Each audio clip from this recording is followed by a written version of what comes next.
خوشی کا مطلب، عید کے دن نئے کپڑے نہ ضروری ہیں، نہ مسنون اور نہ کوئی ثواب والا کام۔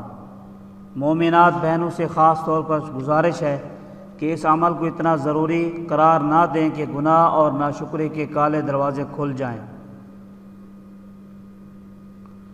موریتانیہ میں بیوی نے بچوں کے لیے عید کے کپڑوں پر ضد کی، رونا دھونا اور ناشکری، بے وقوف خاوند نے بچوں کو قتل کر ڈالا۔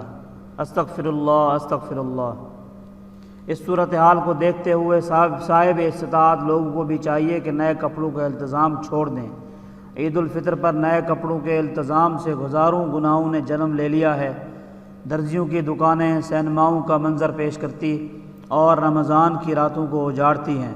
مالدار لوگ اگر نئے کپڑے نہ پہنیں، بس صاف ستھرے اچھے لباس سے سنت پوری کر لیں تو غریبوں کو بھی آہیں اور شکوے بھرنے کا موقع نہیں ملے گا۔ کئی لوگوں کے پاس تو بہت پیسہ ہوتا ہے، وہ چاہیں تو روز نیا جوڑا پھینکیں۔ عید کے دن کی خوشی مسلمانوں کے لیے یہ ہے کہ اللہ تعالیٰ راضی ہو جائیں اور بس۔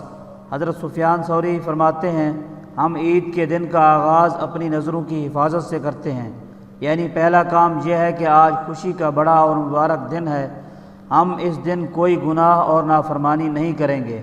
ایک اللہ والے کا فرمان ہے، مومن کی خوشی اس کے رب کے ساتھ جڑی ہوئی ہے، اللہ تعالیٰ کو راضی کرنا ہی اس کی خوشی اور عیاشی ہوتی ہے۔